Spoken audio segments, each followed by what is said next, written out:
Praise the Lord, hallelujah, glory to God. இந்த youth can ப்ரோக்ராம்ல உங்களை மீட் பண்ணது ரொம்ப சந்தோஷம். தேவன் தாமே நம்ம ஒவ்வொருவரையும் ஆசீர்வாதத்தை இம்மட்டும் நடத்தி கொண்டிருக்கிறார். வாலிபர்களாக உங்களுடைய வாழ்க்கையிலும் பெரிய மாற்றத்தையும் ஆசீர்வாதத்தையும் தர கர்த்தர் காத்திருக்கிறார். ஆமென், ஹalleluya. இந்த நாளிலும் கர்த்தருடைய வேத வசனத்துக்கு நேராக நம்முடைய கவனத்தை திருப்பலாம்.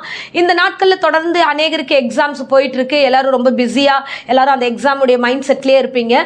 பாருங்க, இந்த எக்ஸாம் காலகட்டங்களில் உங்களுடைய மனநிலைமைகள் எந்த காரியத்தை குறித்தும் குழம்பாதபடிக்கு தேவனை நோக்கி விசுவாசத்தோட நீங்க ஜெபம் பண்ணிட்டு உங்களுடைய காரியங்களை நடத்துங்க. ஆண்டவர் உங்கள் வாழ்க்கையில எல்லாவற்றும் நன்மையாய் செய்ய வல்லவராய் இருக்கிறார். ஹalleluya. அதே மாதிரி ஒவ்வொருடைய வாலிபருடைய வாழ்க்கையிலும் கூட அப்படிதான். என்ன பிரச்சனை வந்தாலும் நீங்கள் விசுவாசிக்கும் பொழுது அந்த காரியங்களை கர்த்தர் நன்மையாய் முடிய செய்வார். ஆமென். சோ எந்த பிரச்சனையாகட்டும், எந்த பலவீனமான சூழ்நிலை ஆகட்டும், நீங்கள் வேலையின் காரியமாகட்டும், எதுவானாலும் தேவனுக்கு முன்பதாக நீங்கள் ஒப்பு கொடுக்கும் பொழுது, தேவனை விசுவாசிக்கும் பொழுது எல்லாவற்றையும் கர்த்தர் நன்மையாக முடிய பண்ணுவார். பாருங்க, நான் ஒரு வசனத்தை வாசிக்கிறேன். நீதிமொழிகள் 23ஆம் அதிகாரம் 18வது வசனத்தில் நான் வாசிக்கிறேன்.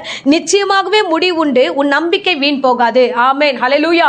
ஒரு அருமையான வேத வசனம், நம்முடைய வாழ்க்கையில நம்பிக்கை தரக்கூடிய ஒரு வார்த்தை. நிச்சயமாகவே முடிவு உண்டு. நீங்க இந்த கிளைமேக்ஸ்க்காக தான் நீங்க இவ்வளவு நாள் காத்துட்டு இருக்கீங்க. ஒரு எக்ஸாம் எழுதுறீங்கன்னா அதனுடைய முடிவுக்காக தானே காத்துக்கிட்டு இருக்கீங்க. ஒருத்தருடைய வாழ்க்கை துவக்கமா இருக்குது அப்படின்னா அந்த வாழ்க்கை எப்படி போய் நடக்குது, எப்படி போக போகுதுன்ற ஒரு பயத்துல இருப்பீங்க.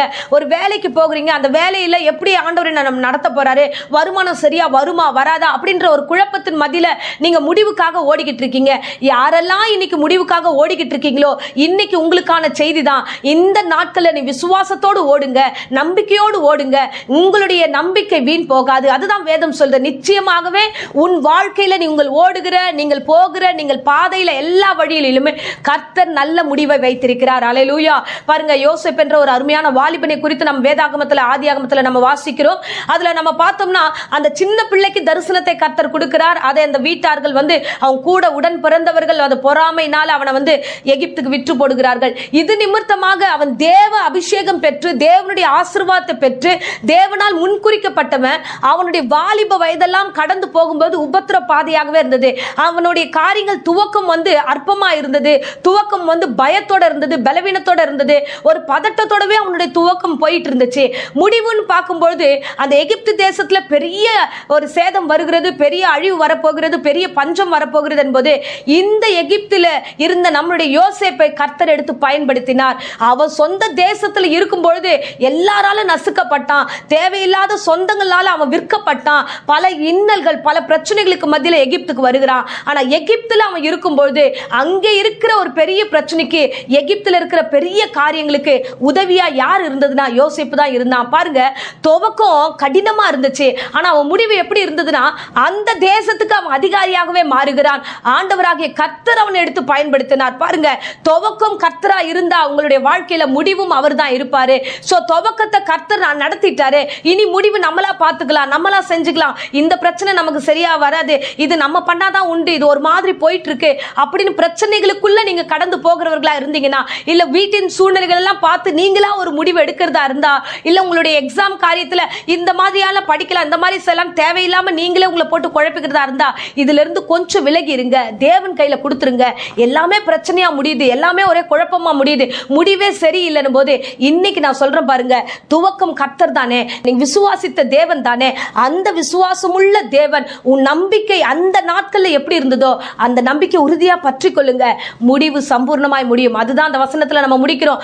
நிச்சயமாகவே முடிவு உண்டு, உன் நம்பிக்கை வீண் போகாது. யோசேப்புக்கு ஒரு தரிசனம் இருந்தது. தேவன் அந்த தரிசனத்தை எப்படியாகிலும் நிறைவேற்றுவார் என்று நம்பினான். அது அப்படியே கர்த்தர் நிறைவேற்றினார். அவன் அந்த தேசத்துக்கே அதிகாரியாக மாறினார். இன்றைக்கும் அருமையான வாலிபர்களே, உங்களுடைய வாழ்க்கையில துவக்கத்தை குறித்து நீங்க கடந்து வந்துட்டோம், ஆனா முடிவை குறித்து ஒரு பயமா இருக்கு, முடிவை குறித்து ரொம்ப கஷ்டமா இருக்குன்னா அந்த கிளைமேக்ஸ் சீனை கர்த்தர் பார்த்துப்பாரு.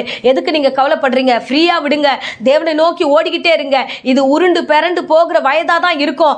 உருள்றமேன்னு சொல்லிட்டு விழுந்து கிடக்காதீங்க. விழுந்த இடத்துல இருந்து எழுந்து ஓட ஆரம்பிங்க. தேவன் உங்களை எடுத்து நடத்துகிற விதம் வித்தியாசமா இருக்கும். ஆமென். தேவன் எல்லா கிளைமேக்ஸையும் உங்களுக்காக சமாதானமாய் முடிப்பார். அவர் உங்களை ஆசீர்வதிப்பார். இப்பொழுதும் உங்களுக்காக ஜெபிக்கிறேன். இருந்த இடங்களை கண்களை மூடி நாம் ஜெபிப்போம்.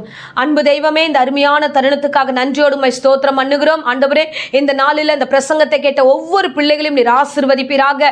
ஆண்டவரே, இந்த வேளையில விசுவாசத்தோடு துவங்கின இந்த துவக்கத்தை குறித்து இவர்கள் குழம்பாதபடிக்கு முடிவை நீ சம்பூர்ணமாய் முடிக்க போகிறீர். அதற்காக நன்றி செலுத்துகிறோம். கர்த்தாவே, இந்த பிள்ளைகளுடைய வாழ்க்கையில எல்லா காரியத்தையும் சாட்சியா நடத்துங்க.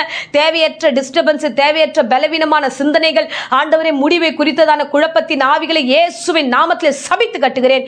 கர்த்தர் கிருபையாய் இறங்கி பத்திரப்படுத்தி பாதுகாத்துக்கொள்ளும். எக்ஸாம் எழுதுற ஒவ்வொரு பிள்ளைகளையும் ஆசீர்வதிங்க. ஆண்டவரே, இந்த சூழ்நிலையிலும் அவர்களோடு கூட துணையாய் இருந்து வழி நடத்தும். இயேசுவின் நாமத்திலே ஜெபிக்கிறோம் நல்ல பிதாவே. ஆமென். ஆமென். Praise the Lord. God bless you.